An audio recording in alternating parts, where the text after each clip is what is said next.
All right, Tyler Perry fans. I've read a couple articles on this topic, and I was actually pretty shocked by the wording. But to be, I feel a bit conflicted. There's the consumer slash viewer slash fan side. Well, it's like three sides in one versus the okay in terms of business. I see how it's done side. Now, before we go further, yeah, I know it's kind of a controversial title. I think that's probably what I'm going to name it. Like, is Tyler Perry cheating fans for ratings? Go ahead and like the video. Don't dislike it because you dislike the title. Let's try to get to 75 likes. Go ahead and hit subscribe. Hit the bell notification icon and select all. That way you don't miss out when I post new content. And follow me on social media. Links are in the description below. A lot of fans are in an uproar because of assisted living and how Brown and Cora still haven't shown up. Based on the preview, which they have been misleading for both House of Payne and Assisted Living, and the episode synopsis, which I'm iffy about, it seems that Brown and Cora will be showing up in episode 6, or at the episode 5 or 6, but basically probably episode 6. So basically this upcoming Wednesday, they should be popping up. But fans are mad about the first 4 episodes. Is Tyler Perry cheating fans just to get ratings? Because he's well aware fans would only watch Assisted Living because Brown and Cora are in there. It's like watching the Paynes. Like, say for example, Curtis, Ella weren't in the first few episodes.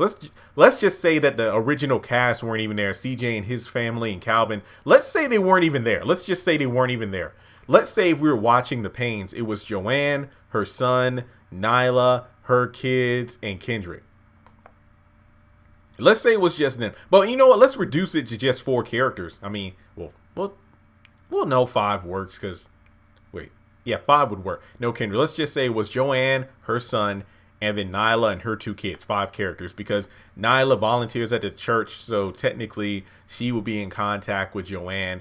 And, her son will be there too. So let's just say it wasn't until episode 8 or 9 when Joanne's like, oh, I got a cousin, I sold him this house and whatnot. So then Curtis and Ella come down in episode 8. Imagine that you watched the OWN network, and for like almost a month, you watched episodes of the Paynes and none of the main cast are there. Yeah, technically Joanne and her son are Paynes, but they aren't the Paynes that you're watching for. Wouldn't you feel cheated? The same thing about Assisted Living. Now imagine if Assisted Living was a show where, same thing with House of Payne, instead of 2 episodes a night, we only got 1. For example, we got House of Payne at 8 o'clock, Assisted Living at 8:30. And imagine this went on for like, a month and some change. Like, let's say Brown and Cora don't show up until episode 6. That's 5 weeks, 5 Wednesdays, over a month of you tuning into the show. And Brown and Cora are not even there. How would you feel about that? Would you feel cheated? Yeah, definitely. And Tyler Perry knows it. He has it where he wants people to tune in because Brown and Cora could have easily been put in the first episode, if not episode 2 at the very least, to allow episode 1 to have the the main cast show up and establish themselves as characters. But yeah, I mean, I'm just looking at the comments and the tweets and everybody's saying the same thing. Man, I can't wait for Brown and Cora to show up. Wake me up when they show up. These characters are boring. J. Anthony Brown, his jokes are lame and his foul mouth has gotten old quick. Even when Brown and Cora show up, I'm still on the side of I don't think they can save the show. Like, it's going to be great to see them, but I don't think they can save it. Because when you have like the foul mouth Vinny and then the ridiculousness of Brown, I feel like that dynamic is going to get old quick. Now, I'm wondering once they fix the retirement home up, I'm going to assume there'll be new characters because if you're fixing up a retirement home, well, you kind of want to have people come in there to retire. So we might have some older people in there, but I don't know how long that dynamic will last. Who knows? So I feel like when you switch over, at least with House of Payne, you have, a bigger cast. So it was understandable we weren't going to see everybody in the first 2 episodes. But to be completely fair, if the pacing was better, we would have seen everybody. We would have seen the missing characters in the first 2 episodes, Jasmine, CJ, and Miranda. But aside from that, it's just a matter of the excitement. And I say this about House of Payne too. Boy, Miranda, she's going to show up and her and Calvin will stay the show. No, they won't. Because if the pacing is the same, which I'm pretty sure it will be, it's going to be great to see Calvin and Miranda again for the first time since the ending of season 8. But if the scene is just going to be dragged out, we're going to have that damn laugh track and we're going to have jokes that don't land. The scene's going to suck. And once the excitement's over, oh well, like Cora and Brown, while it will be exciting to see them on screen again, once they make their initial appearance, but then the show is still as bad as ever, then what? Are you still going to watch? The same thing with Miranda's return to House of Payne. Once we have all the main cast members back, is that going to change anything? Like, it was great seeing Jasmine last week, but the show just still dragged on. Just the same old repetitive dialogue. The story's going nowhere. How do you feel about that? I'm wondering the same thing about this dynamic with Brown and Cora. Again, great to see him back, but what's the dynamic? We know Cora's like the and excuse the phrase, but like the straight man to Brown's foolishness. The same thing with Curtis and Ella. You got the righteous one, and then you have the ridiculous one. And that's pretty much Cora and Brown. So, I mean, I could see Cora and Jeremy's wife getting along fine. Cora being patient with the kids, trying to help them cope with their new surroundings. But, you know, Brown and Benny, I could see them going back and forth. But how long is that dynamic going to work before it gets stale? Kind of like Love Thy Neighbor. I don't know why, but I really like season 1. I think season 1 was pretty good.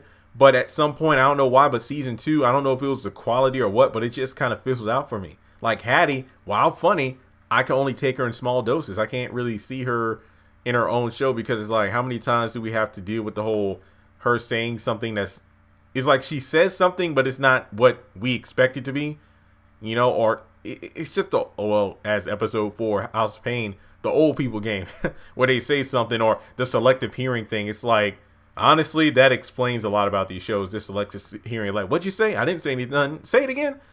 I just feel like Tyler is doing this strategically because if he, you know, put all his cards on the table at the beginning of these shows and then the shows weren't well received by fans, people would have bowed out early. Like, literally, if Brown and Cora were in the first couple episodes of Assisted Living and the show still was crap, who would tune into week 2, week 3? He did this on purpose to get the ratings. And look, I'm not going to point fingers at Tyler Perry because he's not the only person that does this kind of stuff. But at the time of this recording, this is what we're focusing on. It's the fact that if he put Brown and Cora in the first two, be honest with me now. If Brown and Cora were in the first couple episodes, but their presence really didn't do anything to the overall plot of Assisted Living, would you have tuned into week 2 and then the upcoming week 3?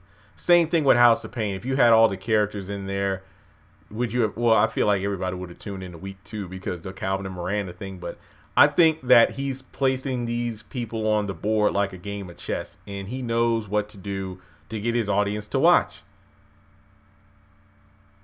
So again, from a consumer standpoint, it sucks because I know that's why I said I'm not watching I refuse to watch these shows live because BET, way too many commercial breaks and the story drags on. I might as well just watch it online and then play it at double speed because I'm just listening to the dialogue. And yes, I can hear the dialogue just fine. Like I said, when watching Sisters of the Oval with all the dramatic pauses in between dialogue, you don't miss anything. If you play it sometimes playing the show at double speed is like listening to a normal television show. Sometimes the only difference is there's still pauses. Like even when I'm playing the show back at double speed, the pauses are still there. So with that being said, do you feel like Tyler Perry's cheating people for ratings? I kind of do, but I don't know. That's just my 2 cents. Let me know your thoughts in the comment section below. Donate to the channel if you would like on PayPal, Cash App, or join Patreon for as little as $1 a month. Thanks so much for tuning in, and I'll talk to you soon.